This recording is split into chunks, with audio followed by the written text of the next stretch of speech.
Hi there, Rabbi. Today we have an interesting subject, and it is the long-awaited review of the first 3 days of the Trump presidency and his plan for the Middle East and Gaza. And it comes basically down to, they should move. What do you think of that suggestion? That's not the first time that that idea has been suggested. At the first Zionist convention, the British offered up Uganda and said, we'll give Uganda, we'll make that the Jewish homeland. And at the convention, it was debated and discussed. It was pretty close, the vote. However, it was decided that a Jewish homeland should be Israel, which was the land of Abraham, Isaac, and Jacob, Moses. And the idea was not to move the people to Uganda or anywhere else in the known universe. Moving the people wouldn't solve anything because there was a link between the people and the land. So you don't think the Palestinians would accept a similar suggestion? Not only won't they accept it, I don't think the surrounding Arab countries will accept it, and it doesn't solve anything. And I think at the convention, when they were debating the Uganda plan, they realized that it wasn't just about geography or being in a place.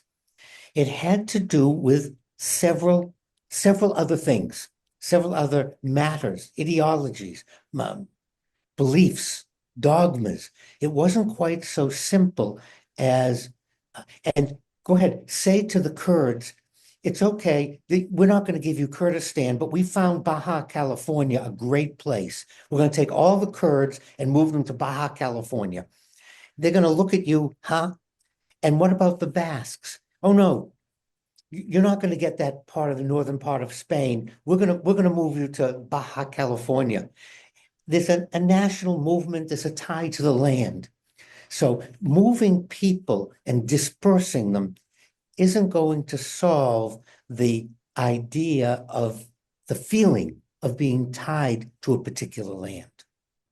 Defending the graves of your fathers and so In a forth. sense, if you like, you could say that. So what is your objective and brilliant alternative suggestion towards moving everybody out? I have been watching and reading now that Trump has proposed this mass deportation of people.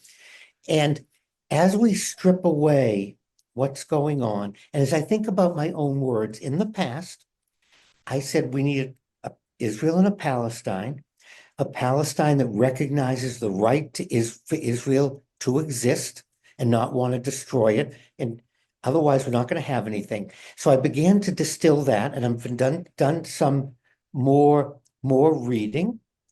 And what I've discovered is that there are two ideologies, two dogmas, two rubrics, two set of beliefs that are so strong that unless we can separate them, we're never going to have peace.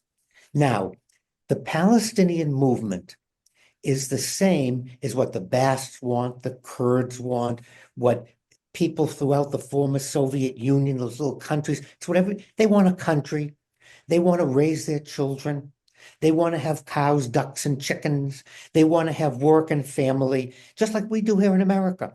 So that's the first ideology, if you like, the first dogma. We just want to be left alone. We want to have a place. Okay? Now the B, destroy Israel. Written into the Hamas charter is destroy Israel. Written into the Hezbollah charter, destroy Israel. And you can read them online. That's where I went. Their charters are posted. It's written in their dogma. It's written in their documents to destroy Israel. And then Iran, destroy Israel. And that's the second ideology, dogma, and the two are intertwined. And I'm beginning to see that that's the problem. And people keep gravitating towards the first one, oh, a homeland, the Palestinian people should be left alone and left at peace and don't kill them. We keep gravitating towards that one. That's correct. We're not gravitating towards the second. And the Saudi Arabia, the Emirates, Arab countries that aren't professing destroying Israel, take that whole group of Arab countries that don't have in their charter or constitution to kill Jews and destroy Israel, take those countries. They need to step in and say, we have to separate the two. They're intertwined, and until the two dogmas, ideologies, beliefs, practices, whatever word you want to use, until the two are separated, we're not going to get anywhere. The Arab anti-Israel ideology, claiming to destroy Israel, writing into your charter, actually violates the language of the Koran. The Koran, the Bible, the Torah explicitly gives the land of Israel to the Jewish people.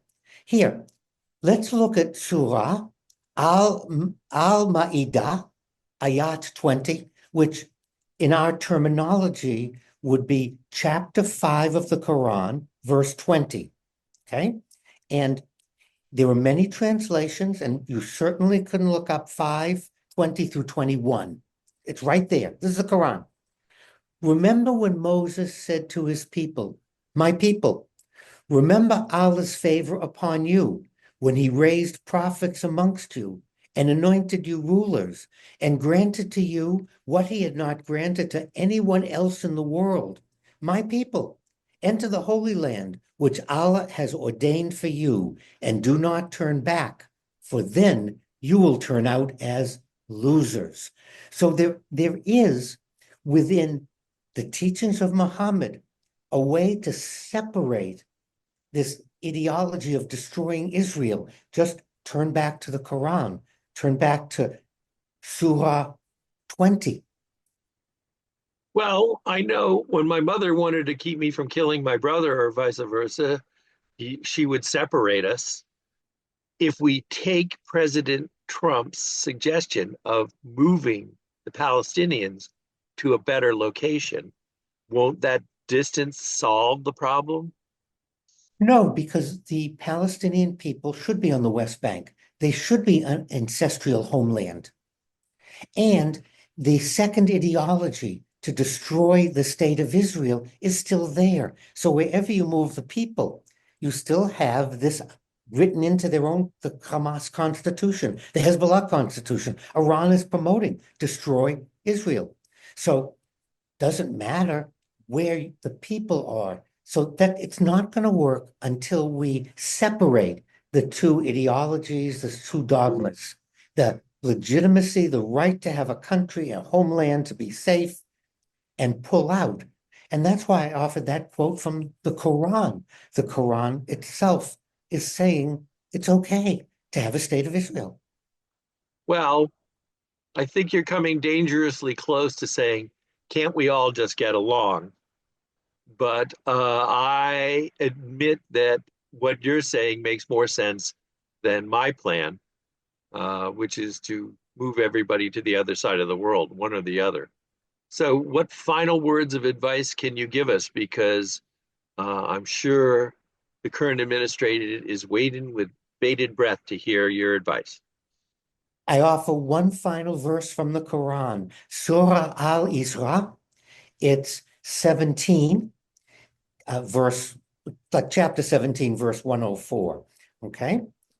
And thereafter, we said to the children of Israel, now dwell in the land. But when the promised time of the hereafter comes, we shall bring you all together as a mixed crowd.